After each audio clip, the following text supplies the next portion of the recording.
Chapter 10. The Volvo's headlights blinked erratically. It moaned and slid a few more feet, pinching Laura and I forward roughly. "Liv?" Laura whispered, her voice small and shaky. It unfroze something in me. If we didn't get out of the car now, things were going to get much worse. "Come on, we have to get out." Before the words had left my mouth, before I had committed to pressing the button to unbuckle my own seatbelt, the Volvo began rolling downhill again. The coaster cart had reached its tipping point.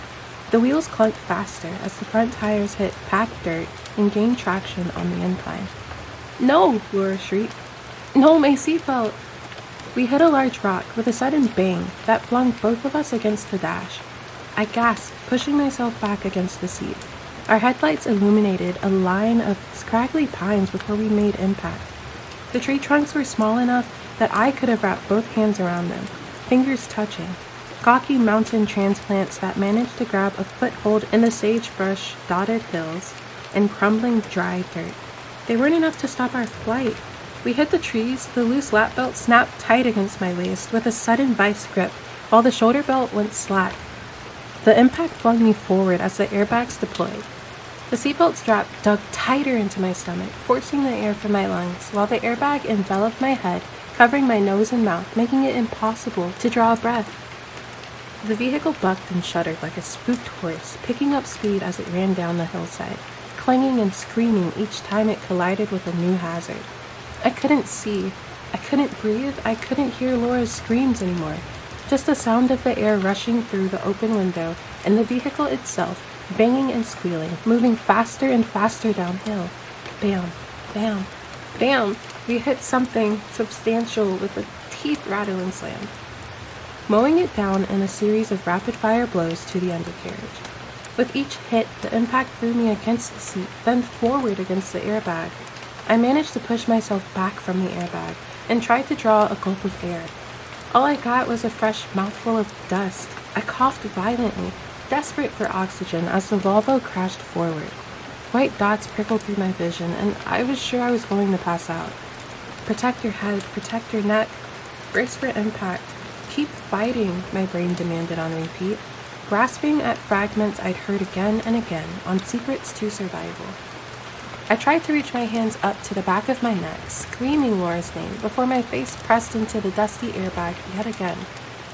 Brush and dirt from inside the vehicle flew inside the open passenger window like shrapnel, slicing at my arms, catching in my hair, and filling my mouth, eyes, and nose as I gasped and coughed. I pushed back from the airbag again and clawed at the tight lap belt, drawing in another ragged, dusty breath before being jerked forward like a rag doll. The useless shoulder belt flopped around my chest. My lungs were on fire, and my vision swirled with indecipherable shapes of light and dark as the headlights bounced and cut out. Bang, slam, clang. When would we hit the tree trunk thick enough to kill us? Impossibly, the car kept sliding, either smashing across or through everything in its path like the tank it was. Laura hadn't screamed again. I couldn't see her. I couldn't tell how far we'd slid, and whether we were moments from plunging into the river on the valley floor or over a ledge that would finally tip us end over end. The undercarriage groaned, and the wheels caught as soil turned sandy beneath us. I pushed myself away from the airbag, fighting with the pillowy fabric and trying desperately to see through the smashed windshield. The Volvo slowed to a crawl, tires sinking into the soft dirt. The body of the car was nearly level with the ground beneath now. And then, abruptly, everything stopped moving. The car moaned as if in pain when we finally ground to a complete stop, where the foothills leveled off on the valley floor. I coughed violently in the sudden stillness. It felt like my lungs were filled with more dust than air. The ringing in my ears slowly subsided, and the quiet rush of water a short distance away drew my attention. The air was thick with the smell of sage. I blinked and wiped my eyes, trying to see through the stinging sand and filth that had pelted my face. As my vision cleared, and I squinted through the open passenger window, I saw we had come to a stop in a clearing right beside the river's edge. In a haze, I turned to Laura, who was leaning against the driver's side window. Her face was mostly obscured by a billow from the airbag. Her body was turned away from me, twisted at an awkward angle against the window. I blinked hard, realizing that the driver's side airbag wasn't nearly as full as mine. It had only partially deployed. My relief that we had made it to the valley floor alive turned sick and sour. "Laura?" I whispered, my voice raw and unsteady. Are you okay?" In the darkness beyond the narrow beam of light cast by the Volvo's one surviving headlight, a bird shrieked in the night. Laura didn't answer.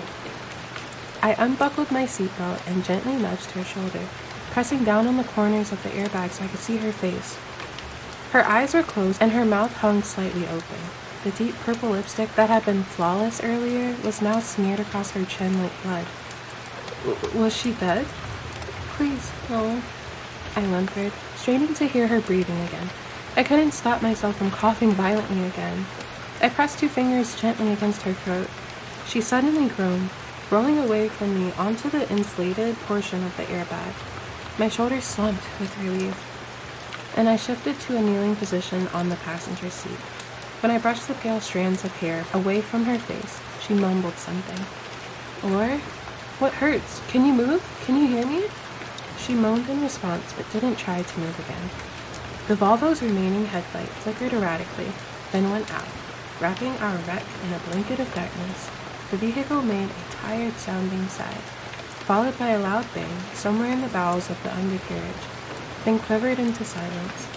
I hadn't even noticed that the Volvo was still running until the hum beneath my seat went still. Chapter 11.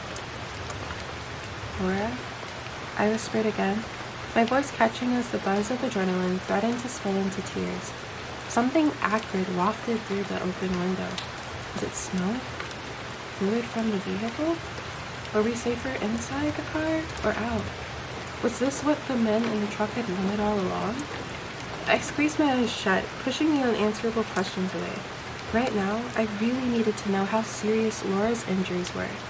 As my eyes adjusted to the dark, I leaned close to Laura, trying to see how badly she'd been injured. There was a lump the size of a plum swelling on her forehead, near her left temple. She shifted in her seat again, but kept her eyes closed. She was moving. That must mean no spinal or neck injury, but I wasn't a doctor. I wasn't anybody. The only thing I knew for certain was that I should keep her as motionless as possible until help arrived. If help arrived.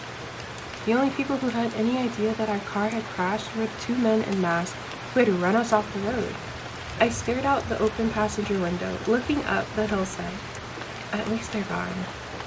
As quickly as the thought materialized in my mind, a dim beam of light flickered, then disappeared so briefly I wondered if I'd imagined it. My mouth went dry. Surely that wasn't their headlights. But what if it was? Had the men in the truck sped off into the night the moment the Volvo started rolling into the foothills? Had they watched the entire horrifying descent from the edge of the road until our headlights were swallowed up by the valley? Or were they up there now, waiting, on the off chance we had survived and would try to make our way back up the hill? The flickering light didn't appear again. There was only darkness and the quiet rush of the river. Whatever they were doing up there didn't matter right now. What mattered was Laura.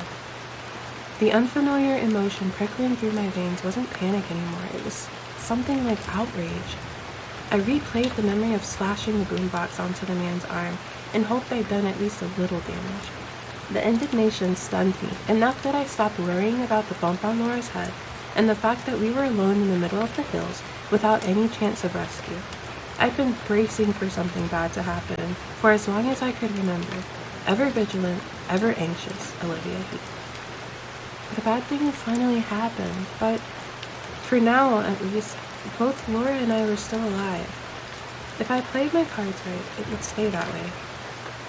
I decided this wasn't a Dateline episode about 2 silly, scantily clad college girls going missing on their way to a party at Coffin Creek after all. This was an episode of Secrets to Survival. Laura shifted in her seat and took a raspy breath, drawing me back to the present. "Laura?" I whispered. "Can you hear me?" Even in the dark, without a clear view of Laura's injuries, my stomach turned a little when I thought about the bump on her head. and that boat probably paled in comparison to whatever internal wounds I couldn't see. Stay still, okay, Laura? It's going to be okay. I just need to think for a minute. I pictured Tish at the library, cell phone on airplane mode, dutifully cracking open another textbook. When she finally left, she'd see my text with the license plate and smile. Typical Olivia.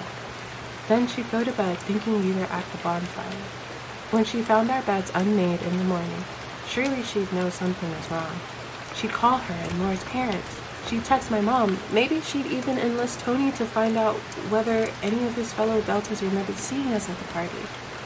Someone would call the police. Tish would give them the license plate number. They would find us. We would survive. But none of that would happen tonight. I wrapped my arms around myself in the chilly air, suddenly hyper-aware of the goosebumps on my raw skin. It was much colder down here than it had been on the road, and it couldn't be much later than 9 p.m. The temperature was only going to drop as the night grew. Just how cold would it get? Cold enough to freeze? I thought of the camping trips I'd take in that blue lake with my parents when I was younger. Even with a sleeping bag, I shivered all night long, zipping the flap over my head and curling my knees to my chest. The irony that we might have escaped the psychopaths on the road, only to freeze to death in the canyon, felt razor sharp. I couldn't let the story end this way. Laura hadn't moved again.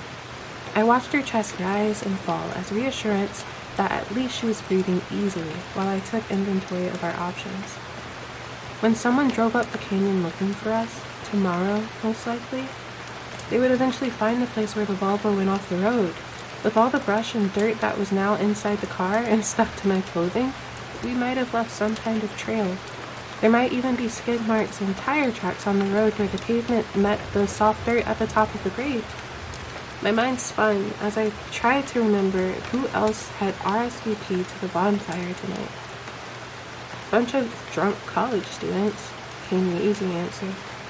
Nobody would bat an eye if Laura and I didn't show up tonight. A faraway howl, followed by a volley of answering yips, broke through the steady burble of the river. Coyotes? I shrank against the debris seat, feeling a sharp branch dig into my back.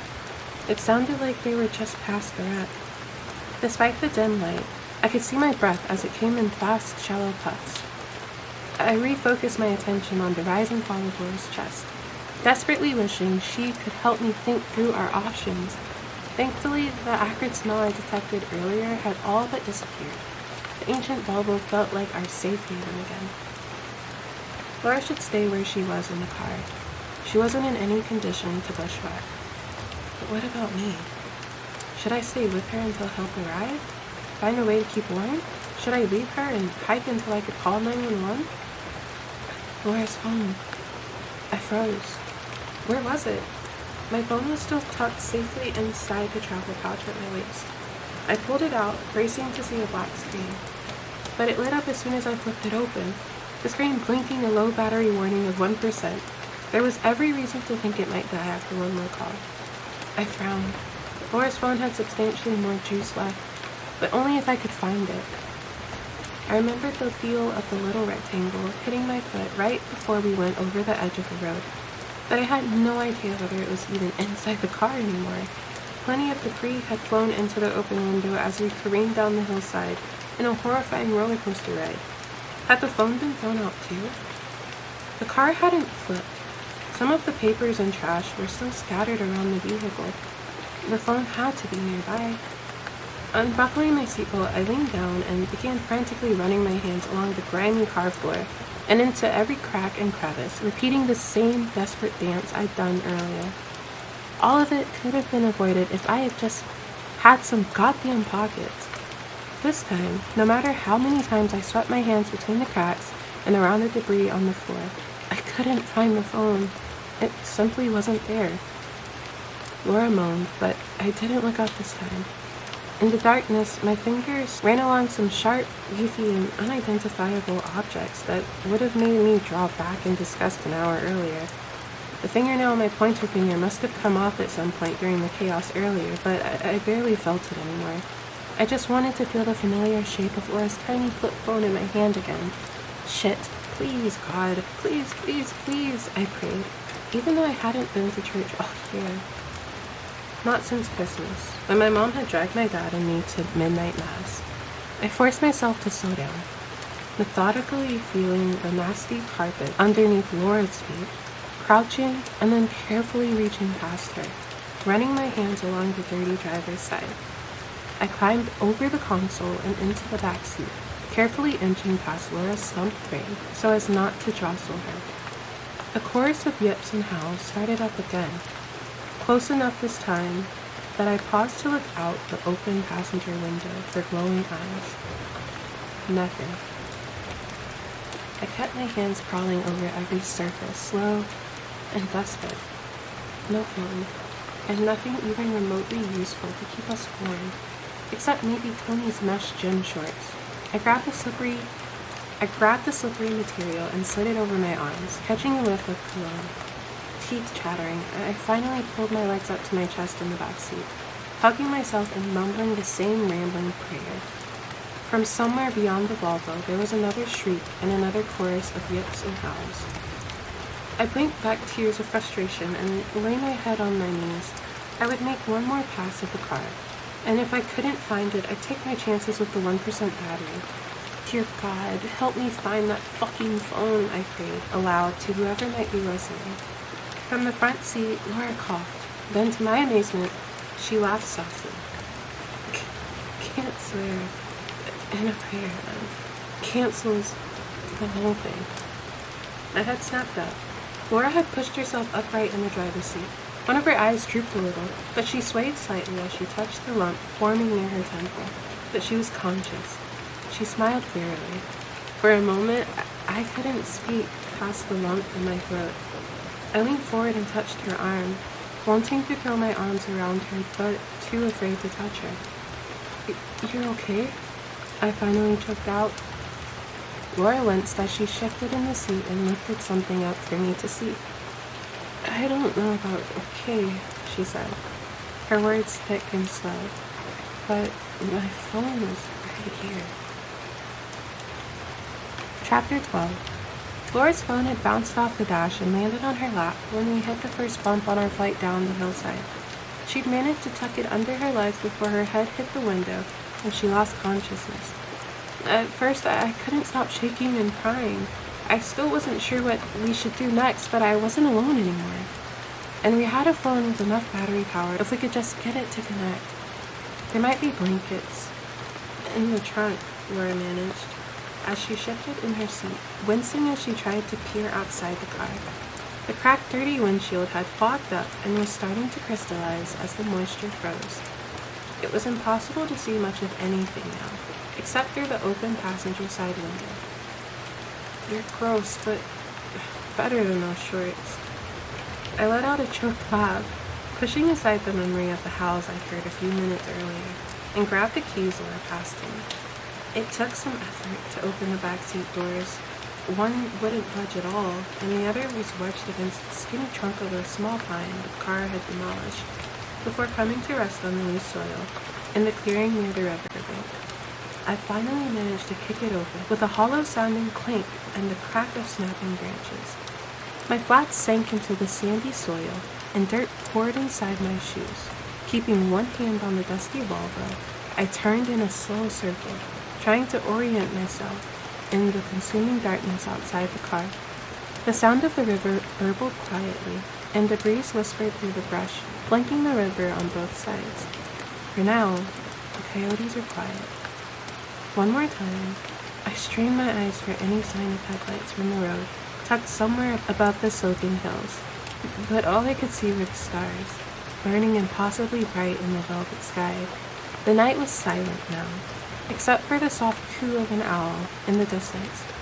I took a deep breath of cold, fresh air.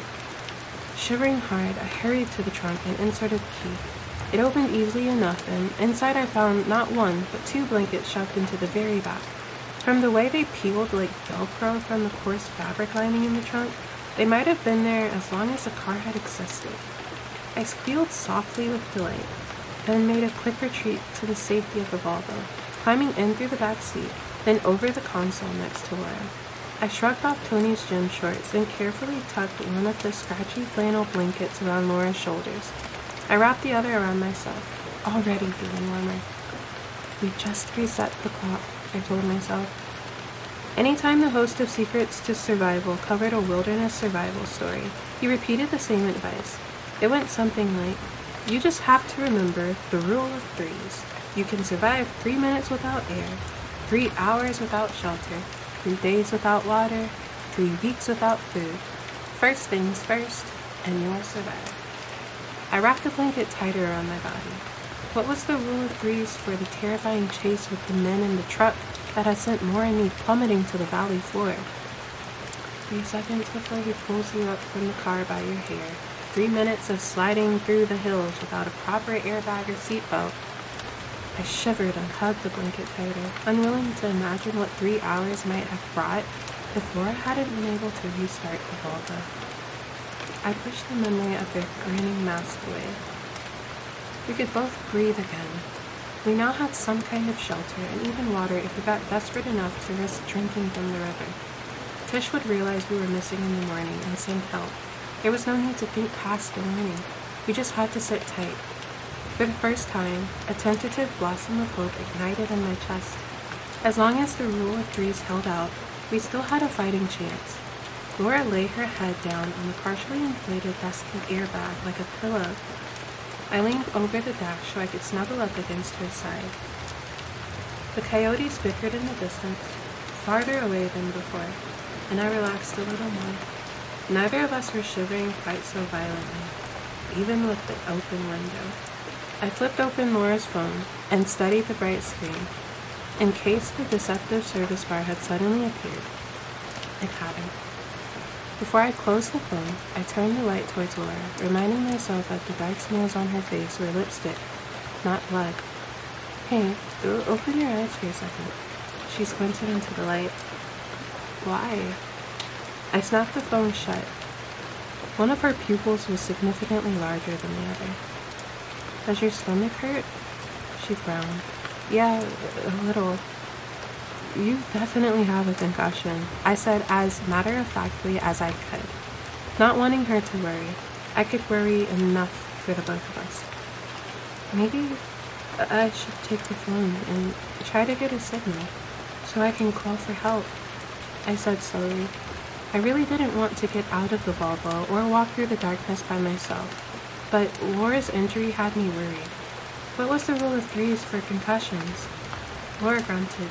Tish will realize something is wrong, she murmured. Let's sleep while we wait. Laura, no, I said quickly. If your head... I didn't want to verbalize the worst-case scenarios running through my mind about brain bleeds and swelling and skull fractures, as if that would make all of them true. Never mind. I just don't think you should sleep, I managed. Everything is okay, but stay with me, she mumbled, reaching for my hand under the blanket. I squeezed my eyes shut and tried to believe her. Just stay, she repeated. Don't leave me. I will, I promised, focusing on the rise and fall of her chest and the sound of the river. That was when I heard a branch snap in the distance, followed by a muffled clatter of rocks. I stiffened, listening harder. The sound that came after was so faint I wanted to believe I had imagined it. A deep yelp that didn't sound anything like a coyote.